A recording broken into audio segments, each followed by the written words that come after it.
Özüňi şeriata mutabak etmeli. Aýtýan kefin bilen bolup bersinden gelmeli. Musulman bolmak, kamil musulmançylyk namaz okuymak da. Musulmana kamil, mu'mine kamil bolmak namaz okuymak da, namaza amal etmek. Mu'min denana bolmaklyk ya erkek bolmaklyk Kur'an okuymak bilen ne? Kur'ana amal etmeklik bilen. Peygamberimiz aytýar, "Kem min talil Kur'an yel'anuhu." Çebes ýar Kur'an okuyanlar iba ki Kur'an şol lanet etýär. Lanet bolmasaňa. Kur'an lanet etýär. Kem min musallin lem yazud min Allah illa ba'da. Çebes ýar namaz okuyanlar iba ki namaz şonu Hudaýdan daşap diýdi. Pet namaz okuymak mu'minlik değil, musulmançylyk. Mu'minlik näme? Namaza amal etmekdir. Kur'an okuymak mu'minlik değil, musulmançylyk.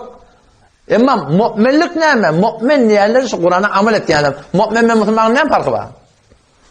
Öňňki Allahumma gfir li dogatiýan, Allahumma gfir lil mu'minina wal mu'minat wal muslimina wal muslimat. Ýaly erkek imanlylary, denana mu'minleri, erkek musulmanlary, heley musulmanlar bagışsa diýen, musulman bilen mu'miniň farky bar. Musulman la ilahe illallah Muhammed Resulullah diýipdir. Farky näde? Gidip ýa inkar eden ay bolar da bir gün. Betel gat tutup bermehleňmini, ganimet bolsa bolar. Günah käsip bilen gediýär musulman ýerleri. Emma mu'min ýerleri günah käsipde gidmeýär. Günah etmeýän ne? Günah her kim etýär. Emma çalan tövbe etýär. Hudaýyň keda gıybet edadimi? Töhmet edadimi? Halafa sünnet gidadimi? Halafa şeriat gidadimi? Bir iş etdimi?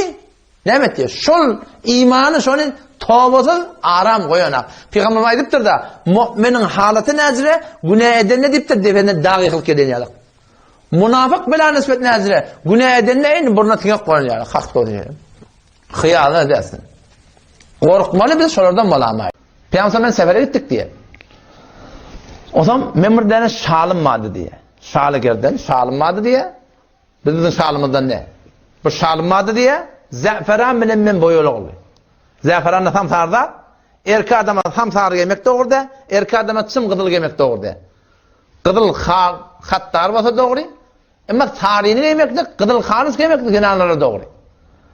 O ham men bunu geyip diye Peygamber'in yanına vardım diye. Tam sarı çadır, Peygamber'im bilemedik diye. O Peygamber yürüyüşünü anladım, o narahat diyor onunla.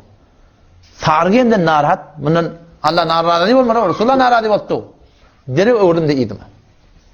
Bardım da öýe, ortam ayal oglanşak, ot ýakyp goýupdyrlar, aňa bilen pişirmeden sürin.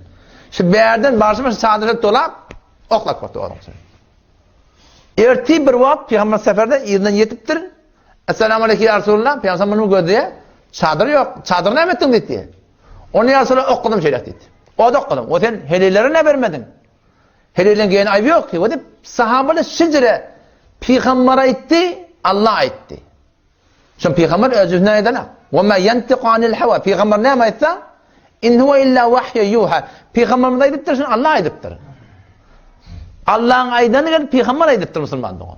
Ara vasışı Muhammed Mustafa sallallahu aleyhi ve sellem. Şöyle şu kadar sana gayim doktorlar. Nerede gayim doktorlar o da? Şolar Mektebi Resulullah sallallahu aleyhi ve sellem'de şunu düşünüptürler ki hay hevetine tabi olsan şeriatın uğruna öz yüreğine öyle yaşap halka öyle bolacak deyip halykyň göwüne degtek, ýa-da wala bolmaly diýip diniň hukmlaryny defeletek, sen ha musulmana bolýan sen. Mu'min bolmaýan ýöne. Wa Allah'ın mededi musulman bilen ne? Allah'ın mededi mu'min bilen. Allahu veliyullezine amanu. Allah mu'minleň serperest medetkary. Wa huwa yetawalla salihin. Nikukar adamlaň Allah serperesti. Ha. Odam şeýle hadise geldi. Peygamber şunu aýdypdyr. La yu'minu ahadukum. Siz hiçbir mu'min bolmarsınız diýip. O da musulman dogan. Musulmanlygymda gurun ýok. Tadamany ki wada biri wa gedip ýa, namaz ýok, arada ýok, zekat ýok. Hiç ertden aşama günah käçek bilen. Ay erçekden bidatly näme diýip inkar etýänse şoňa musulman diýdi. Emma mu'min boljak bolsak, Allah'ın ýanyna makbul musulman diýdi, ýani mu'min diýdi. Mu'min ýani Allah'ın ýanyna makbul musulman. Günah käçekde getmelen musulman, Allah'ın ýanyna makbul musulman ýani. Mu'min boljak bolan Peygamber ýol öğretdir. La yu'minu ahadukum. Siz hiç bir mu'min bolmarsınız. Haçan onda men mu'min bolýan. Hatta yekuna hawahu tab'an lima ji'tu bihi. Ta zamany ki şoň hay hevesi, hahisat-ı nefsaniyeti men Resulün getiren şeriatına tabi bolma deyipdir. Hay heves var yürekte. Yatadım geliyor. Yüreğin isleri de. Hasan yatmalı, erti namazda yatmalı. Hay hevesini şeriata tabi etmeli. Ayal gerek, adami gerek nikah etmeli. Hay hevesine tabi olmalı, şeriata vela olmalı. İyetin geliyor. Hay hevesine tabi olmalı, şeriata vela olmalı. İslam geliptir, insanın nefsinin islerini İslam beriptir. Hiç kimselik koymaktır. Yatmalı, iymeli, giymeli, içmeli, minmeli, nikah etmeli, gezmeli, mamul etmeli, öğüt almalı, nefsin gerekli atlarıyla. Ama İslam neyden nehyediptir? Nefs perestiden nehyediptir.